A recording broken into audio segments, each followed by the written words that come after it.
Voice post ചെയ്തോട്ടെന്ന്. അതിലൂടെ അറിയട്ടെ ഇതിലൂടെ നിങ്ങൾക്ക് സന്തോഷം കിട്ടുന്നത്. അപ്പോൾ ആ മോള് പറഞ്ഞ് ഇട്ടോളാം. എന്നിട്ട് ഒരു വോയിസ് ഇട്ടു. വോയിസ് ഇട്ടോളൂ ദേവി, സന്തോഷമേ ഉള്ളൂ. പിന്നെ ദേവി അന്ന് പറഞ്ഞൊരു കാര്യം എനിക്ക് ഓർമ്മ. ഞാൻ ആ കുട്ടിയോടൊരു കാര്യം പറഞ്ഞിരുന്നു. ദേവി അന്ന് പറഞ്ഞൊരു കാര്യം എനിക്ക് ഓർമ്മയുണ്ട്. പിന്നെ നമ്മൾ മറിഞ്ഞു നിന്നൊന്നും ചെയ്യരുത്. അപ്പോൾ അതുകൊണ്ടാണ് ഞാൻ ധൈര്യത്തിൽ വോയിസ് ഇടുന്നതും. അതൊന്നും കുഴപ്പമില്ല. പിന്നെ ഇത് നെഗറ്റീവ് ഇടുന്നവർക്കൊരു മറുപടി ആയിക്കോട്ടെ. അപ്പം ഒരുപാട് പേരുണ്ടല്ലോ ദേവിനെ സപ്പോർട്ട് ചെയ്യാനൊക്കെ. അപ്പം സന്തോഷമേ ഉള്ളൂ. അപ്പോൾ ആ കുട്ടിയോട് ഞാനൊരു കാര്യം പറഞ്ഞിരുന്നു. വോയിസ് ഇട്ടോളൂ ദേവി, സന്തോഷമേ ഉള്ളൂ. പിന്നെ ദേവി അന്ന് പറഞ്ഞൊരു കാര്യം എനിക്ക് ഓർമ്മയുണ്ട്. പിന്നെ നമ്മൾ മറിഞ്ഞു നിന്നൊന്നും ചെയ്യരുത്. അപ്പോൾ അതുകൊണ്ടാണ് ഞാൻ ധൈര്യത്തിൽ വോയിസ് ഇടുന്നതും. അതൊന്നും കുഴപ്പമില്ല. പിന്നെ ഇത് നെഗറ്റീവ് ഇടുന്നവർക്കൊരു മറുപടി ആയിക്കോട്ടെ. നല്ല സ്വരം അല്ലേ, നല്ല സ്വരം. അപ്പോഴേ ഞാൻ ഈ കുട്ടിയോട് പറഞ്ഞിരുന്നു, മറഞ്ഞിരുന്ന് നമ്മളൊന്നും ചെയ്യരുത്.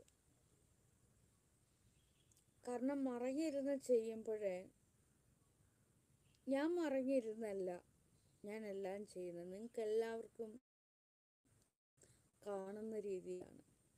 അപ്പോൾ ഞാനുമായിട്ടാണ് നിങ്ങളുടെ ഓരോരുത്തരും കൂട്ടുക എന്നറിയുമ്പോൾ, ഇത്തിരി വിവരവും വിദ്യാഭ്യാസവും ഒക്കെ ഉള്ളവർ പറയും നല്ല സുഹൃത്ത് ബന്ധമാണെന്ന് പറയും, നല്ല കൂട്ടാണെന്ന് തന്നെ പറയും.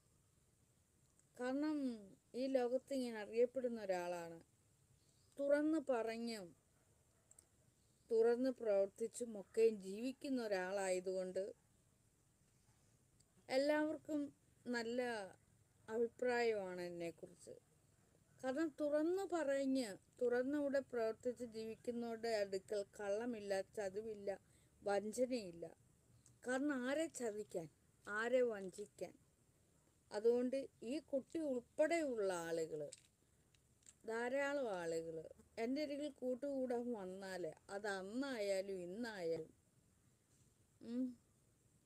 അവർ എല്ലാം കൊണ്ടും ഉന്നതയിലേക്ക് എത്തും.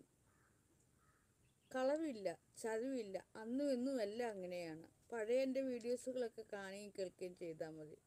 കാരണം ഞാൻ ഒളിഞ്ഞിരിക്കുന്നില്ല. അതാണ് എൻ്റെ നേട്ടം. എപ്പോഴായാലും എന്നെ തിരക്കി നിങ്ങൾ വരുവാണെങ്കിൽ, ഞാൻ ഒളിഞ്ഞിരിക്കുന്ന ഒരാളല്ല, തന്നെയല്ല, എല്ലാം തുറന്നു പറയുന്ന ഒരാളാണ്.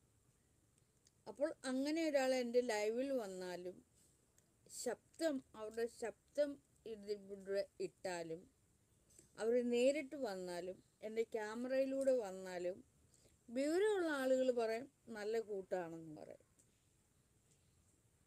നല്ല കൂട്ടാണെന്ന് പറയും.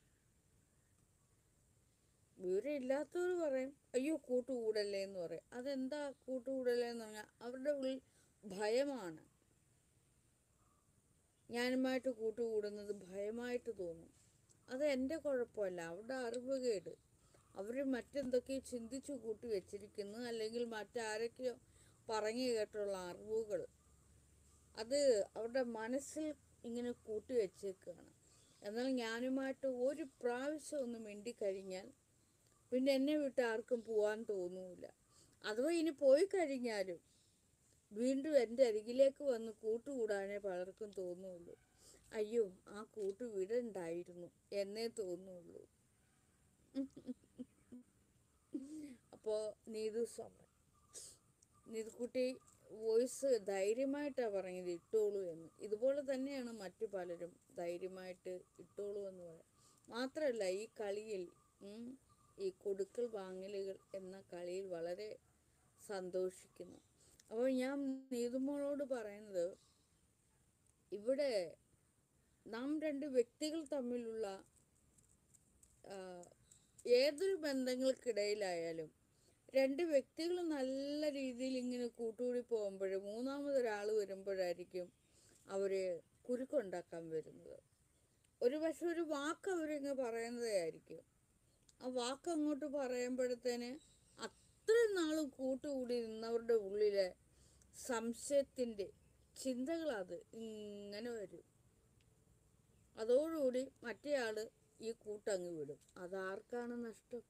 എനിക്കല്ല, ആ ആളുകൾക്ക് തന്നെയാണ്. എനിക്കൊന്നും നഷ്ടപ്പെടാനില്ല. കാരണം അന്ന് തൊട്ട് ഇന്ന് വരെ ഞാൻ നല്ല കൂട്ടായിട്ടാണ് എല്ലാവരോടും പോകുന്നത്. പിന്നെ ഈ പോന്നവർ പിന്നീട് എൻ്റെ അരികിലോട്ട് വരുമ്പോൾ എനിക്ക് അവരെ കൂട്ടുകൂടാൻ ഇത്തിരി മടിയുണ്ട്.